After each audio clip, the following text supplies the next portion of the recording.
사도행전 13장입니다. 오늘도 안디옥 교회 이야기를 나누고자 합니다. 이미 사도행전 11장에서 말씀을 전한 적이 있습니다. 안디옥 교회는 이방인에 의해서 이방 땅에 세워진 최초의 교회입니다.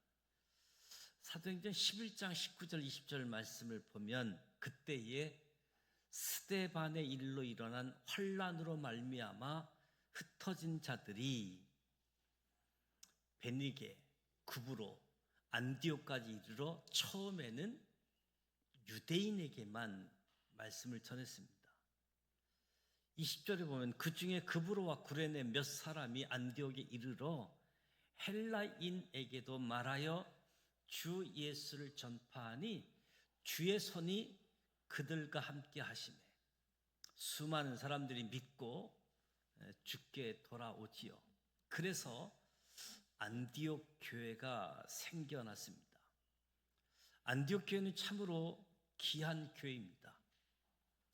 특별히 주의 손이 함께하는 교회, 주의 손이 함께하는 교회였습니다. 좋은 교육자들이 있었습니다. 바나바라고 하는 훌륭한 목회자, 사울이라고 하는 훌륭한 동역자가 있었습니다. 이 두 사람이 함께 1년 사역했을 뿐인데 1년 만에 교회가 크게 부흥합니다. 목회자만이 아니라 성도님들도 얼마나 훌륭했냐면 안디옥에서 비로소 그리스도인이라 일컬음을 받게 되었다라고 성경은 전하지요. 왜 그리스도인이라는 별명을 가지게 되었을까? 입만 열면 그리스도, 입만 열면 예수 이야기를 하니까 이분들의 소속이 세상에 속한 것이 아니라 그리스도에게 속한 것 같아서 그들의 삶을 보아도 그리스도에게 속했을 뿐만 아니라 그리스도를 위해 살아가는 모습, 모든 기준이 그리스도인인 것 같아서 그리스도를 자랑스러워 여기는 사람, 그래서 그리스도인이라는 별명을 얻게 되어진 거지요. 뿐만 아니라 안디옥 교회는 자기들도 개척교회이면서 모교회라고 할 수 있는 예루살렘 교회가 흉년을 겪는다는 이야기를 듣고 그 교회를 위해 구제 헌금을 하지요.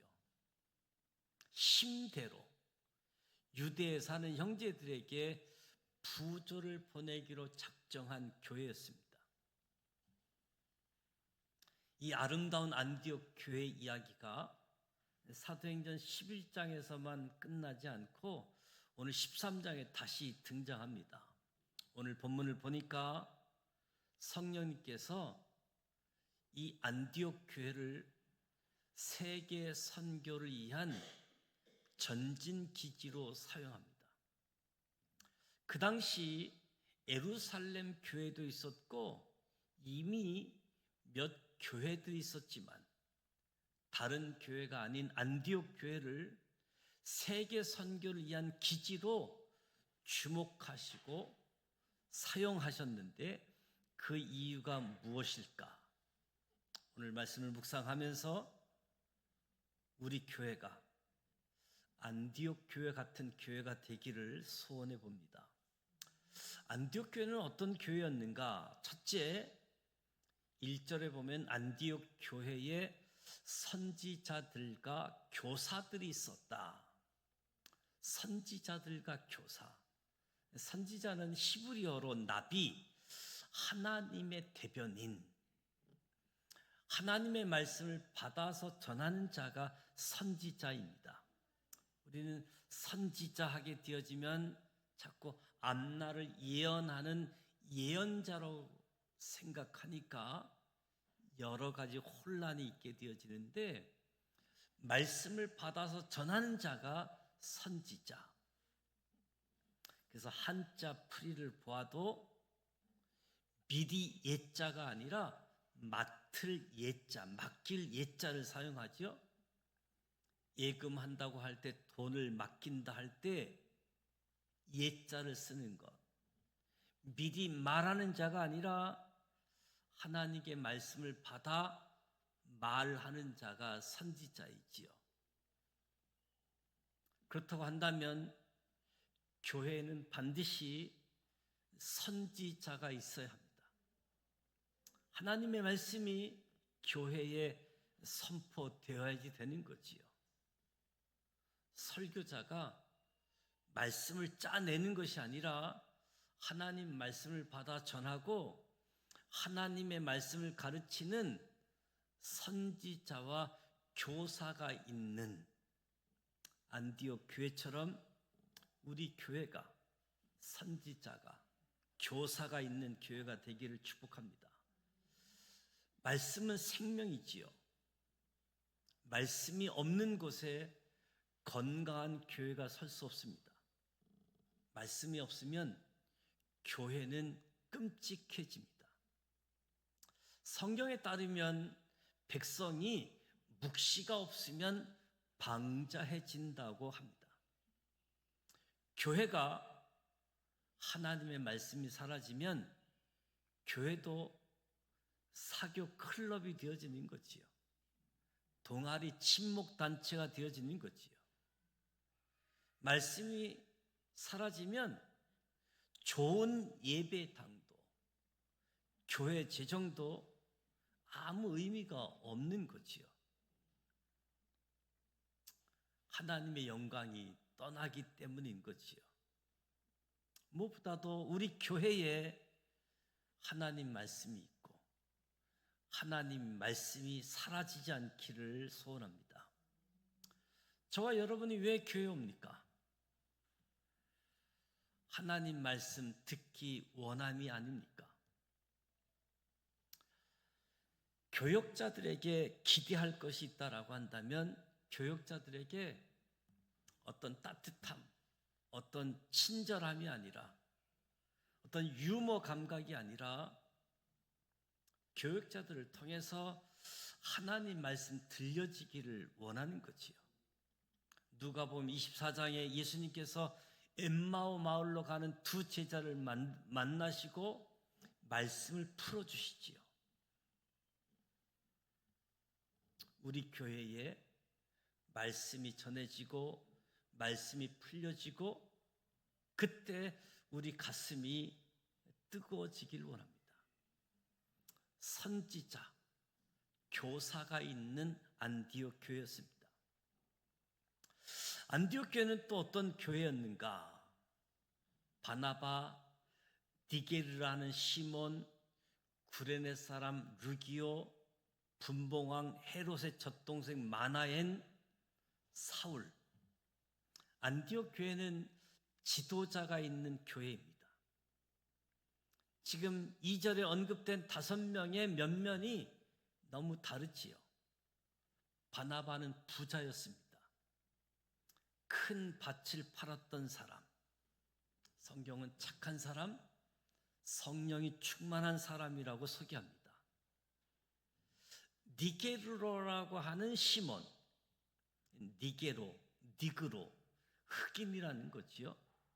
별명이 니게르, 이름은 시몬, 아프리카 출신.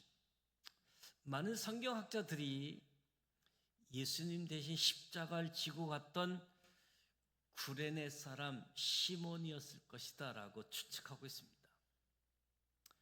구레네 사람 루기오, 구레네 역시 아프리카죠. 오늘날 리비아 지역 구레네. 아프리카 사람 루기오가 지도자로 있었습니다. 또 한 사람은 분봉왕 헤롯의 젖동생 마나엔. 왜 젖동생이라고 표현했을까? 왕비들이 임신을 하고 아이를 낳으면 왕비들이 젖을 먹이는 것이 아니라 유모를 고용하지요. 유모를 고용하려고 하면 유모도 아기를 낳아서 자기 아이를 수유하고 있는 사람을 유모로 고용하니까 실제로 유모는 자기 아이를 수유하고 그리고 왕자나 공주를 먹이는 거지요. 그러니까 헤롯의 젖동생 유모의 첫 친자녀들이라고 이야기할 수 있겠지요. 그러니까 유모의 친자녀인 마나엔도 그리스도인이 되어 가지고 안디옥 교회에 있었습니다. 우리가 잘 아는 사울, 교회를 박해했던 그 사람, 변하여 주님의 일꾼이 된 사울, 이렇게 아주 다양한 면면을 지닌 사람들이 한 교회에 모여서 지도자로 일하고 있었습니다. 굉장히 놀랍지 않습니까? 그들이 살아온 사회적 배경이 다르고 삶의 방식이 다르고 지적 수준도 다 다른 거지요. 어쩌면 세상에서라고 한다면 어울릴 수 없는 사람들인데 예수 안에서 어울려져 있다는 것이죠. 이들이 어떤 갈등도 없이 한 교회를 섬기고 있다는 것이 아름다운 교회이지요. 모든 교회가 그렇지 않잖아요. 초대교회 중에 하나인 빌립보 교회만 해도 유디아와 순두계 집사 간의 갈등이 있었다라고 말하지요. 하나된 교회, 하나님 보시기에 아름다운 교회인 줄 믿습니다. 하나된 교회를 하나님이 주목하시고 그 교회를 사용하시는 겁니다. 우리 교회도 하나 되기를 원합니다. 우리는 세상의 빛입니다. 하나된 빛은 불을 만들어내지요. 어려서 유치원 다닐 때 보면 돋보기를 가지고 하늘에 태양빛을 모으지요. 그래서 까만색 종이에 돋보기를 통해서 빛을 하나로 모으면 이 모여진 빛이 불을 만들어내고 종이를 태우게 되어집니다. 빛이 모이면 불을 만들어내지요. 근데 어떻게 해서 하나가 될까? 안디옥의 지도자 5명의 사람들이 각자 자기의 생각, 자기의 의견을 내세우면 절대로 하나가 될 수 없지요. 그런데 이들이 하나가 될 수 있었던 비결이 이전에 소개하고 있는데 주를 섬겨, 하나님을 섬겨, 금식하면서 하나님의 음성을 들으려고 했기 때문에 교회가 하나가 되는 거지요.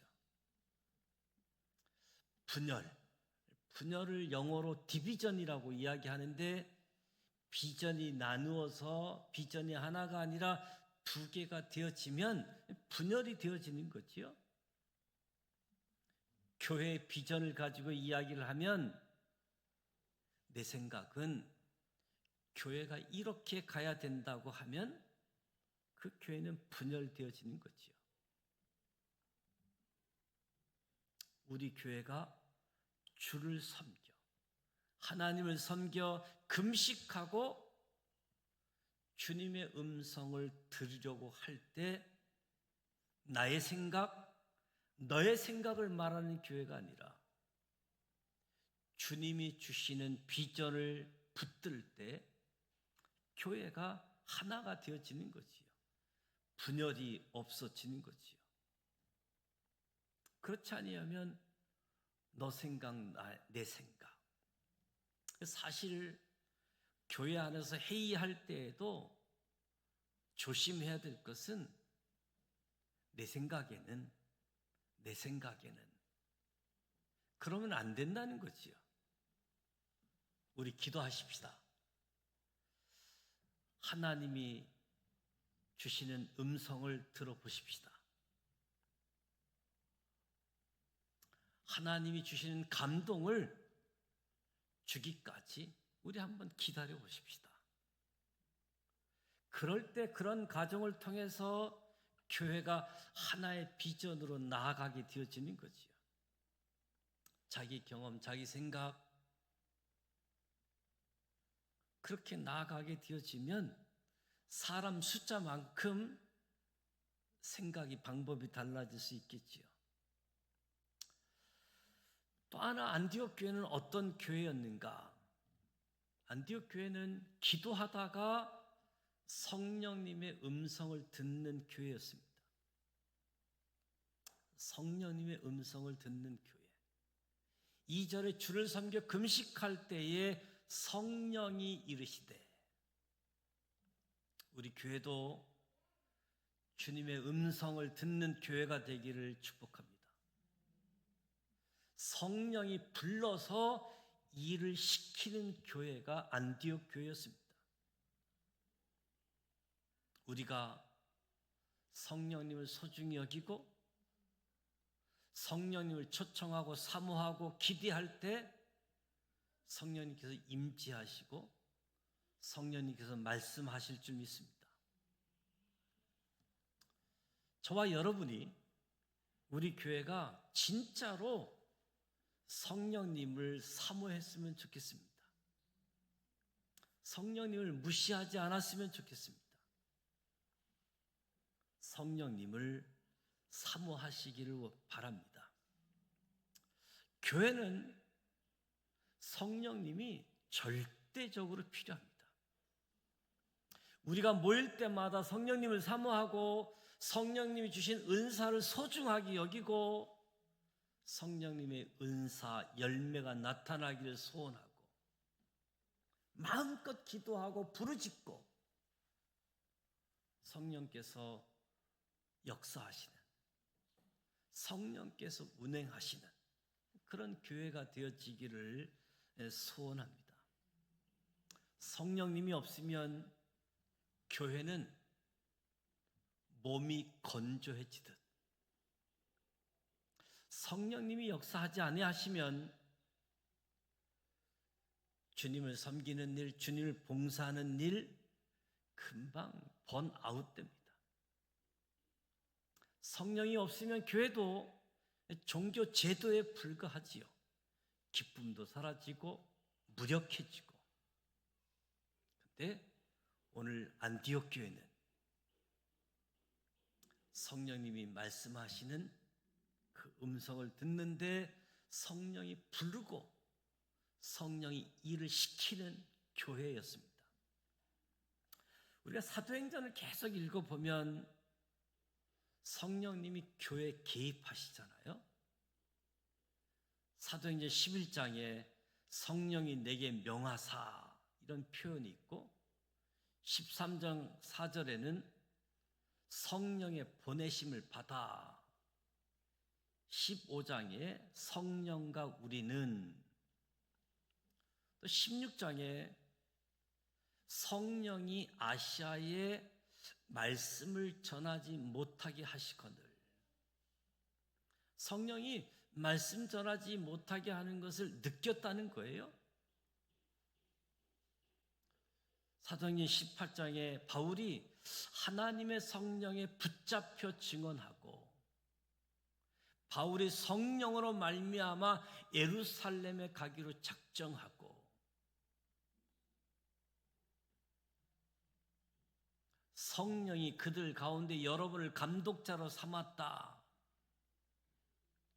성령께서 교회에 개입하고 계시는 부분들이 사도행전을 읽어보면 계속 확인하게 되어집니다. 요한복음 8장 47절에도 하나님께 속한 자는 하나님의 말씀을 듣는다라고 했습니다. 성령님께 속한 교회는 성령의 음성을 듣게 될 줄 믿습니다. 네 번째로, 우리 교회가 정말 닮고 싶은 모습, 내 교회가 아니라 하나님 나라가 중심인 교회였습니다. 안디옥 교회는 안디옥 교회만을 위한 교회가 아니라 하나님 나라가 중심인 교회. 2절에 성령이 이르시되, 성령이 하신 말씀이 뭐냐면 내가 불러시키는 일을 위하여 다른 사람이 아닌 바나바와 사울을 따로 세우라. 금식하며 기도하는 그들에게 하나님의 음성이 임하는데, 감동이 오는데 당혹스러운 명령입니다. 유능한 사역자, 교회 담임 목회자 바나바와 사울을 파송하라. 두 사람을 파송해서 보내라는 겁니다. 안디옥 교회는 역사와 전통이 있는 교회가 아니었습니다. 안디옥 교회는 시스템이 갖추어진 교회도 아니었습니다. 이제 막 시작된 교회. 어떻게 보면 이 목회자들에게 의존하는 교회였지요. 근데 무서운 명령, 당혹스러운 명령, 다른 사람이 아니라 시몬, 루비오, 마나엔을 보낼 것이 아니라 바나바와 사울을 파송하라. 우리 같았으면 어떻게 했을까요? 하나님, 성령님, 다른 사람을 보내시면 안 되겠습니까? 이 두 사람은 우리 교회에 정말 필요한 사람인데 다른 사람을 보내면 안 되겠습니까? 3절을 보니까 안디옥 교회는 이에 또 금식하고 기도하며 두 사람에게 안수하고 보냅니다. 이것이 어떻게 가능했을까? 한 가지 이유밖에 없지요. 안디옥 교회보다 하나님 나라가 더 중요했기 때문에, 안디옥 교회 성도들은 자기 교회 안디옥 교회보다도 하나님의 나라가 더 중요했기 때문에 두 사람을 파송한 거지요. 당혹스러워서 또 기도하고 금식했더니 결국 순종해서 안수하고 두 사람을 보냈습니다. 안디옥 교회가 바나바와 사울을 파송하고 난 뒤 안디옥 교회는 어떻게 되었을까요? 안디옥 교회가 더 부흥했을까요? 성경 어디에도 안디옥 교회가 두 사람 파송하고 난 뒤에 안디옥 교회가 더 부흥했다는 이야기는 없습니다. 그래서 안디옥 교회가 이 두 사람을 보내지 않았더라고 한다면 안디옥 교회 입장에서는 훨씬 더 좋았을 겁니다. 안디옥 교회, 자기 자신의 교회만 놓고 보면 두 사람을 보내는 것 분명 손해이지요. 그런데 하나님 나라 전체를 놓고 보면 안디옥 교회가 바울과 바나바를 붙잡지 않고 파송했기 때문에 수많은 교회들이 생겨나게 되어지죠. 바울의 선교 여행을 통해서 세워진 교회들, 성경에 있는 것처럼 갈라디아, 빌립보, 데살로니가, 고린도, 에베소, 골로새서.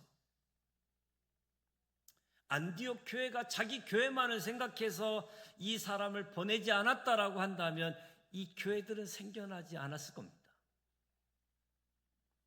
이 교회들이 생겨나지 않았다라고 한다면 갈라디아서도 없고 빌립보서도 없고 데살로니가 전후서도 없고 고린도 전후서도 없고 에베소서, 골로새서, 이 성경 말씀도 존재하지 않는 거지요.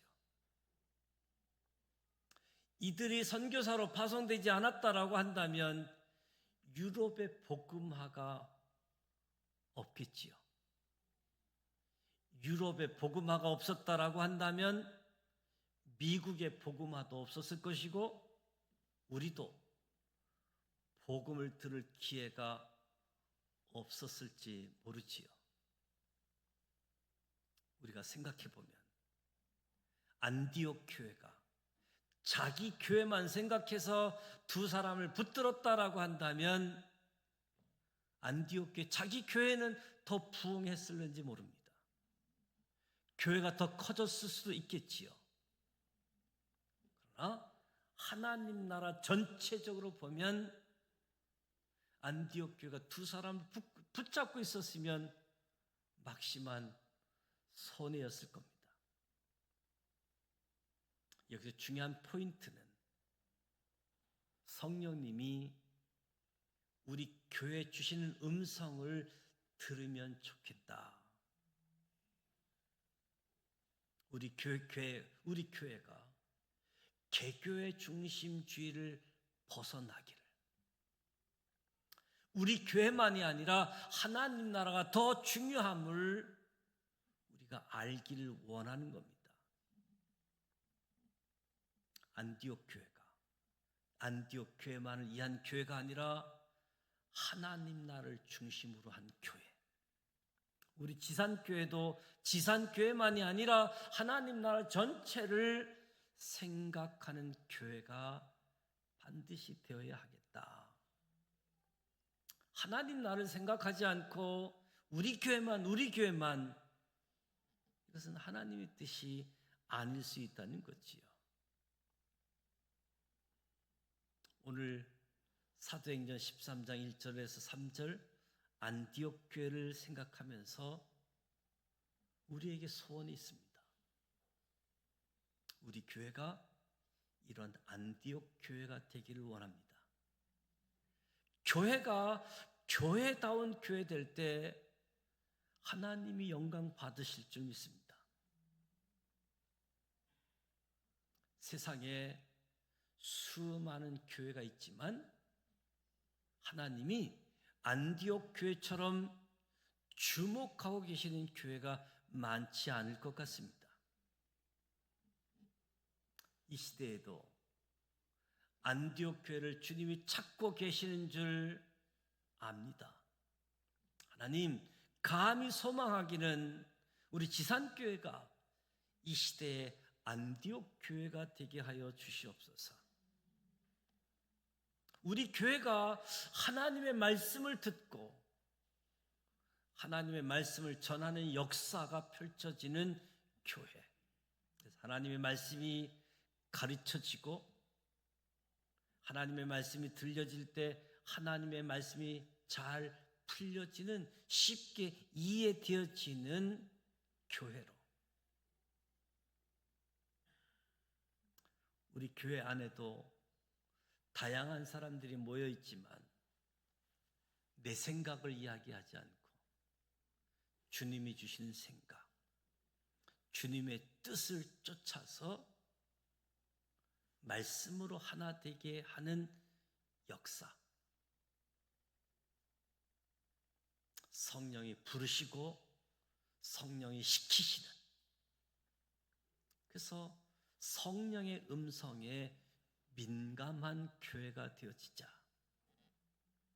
사람에게만 민감한 교회가 아니라, 사람에게만 친근한 교회가 아니라 성령님께 민감하고 성령님을 사모하는 교회가 되게 하여 주옵소서. 그래서 성령님이 우리 안에 마음껏 역사하시고 운행하는 교회가 되게 하여 주옵소서. 우리 교회만이 아니라 하나님 나라를 생각하고 하나님 나라를 위하여 쓰임 받는 놀라운 지산교회, 하나님의 뜻을 행하고 하나님의 영광을 나타내고 드러내는 교회. 오늘 말씀을 통해서 함께 안디옥 교회와 같은 지산교회, 하나님이 주목하시는 교회, 우리 교회를 향해서 말씀하시는 하나님, 그 하나님을 바라보고 그 하나님 음성에 귀를 기울이는 우리 모두가 되어져서 하나님이 원하시는, 하나님이 하시고자 하는 그 일들을 감당할 수 있는 교회가 되어지기를 축복합니다. 저들이 핍박 때문에 흩어졌지만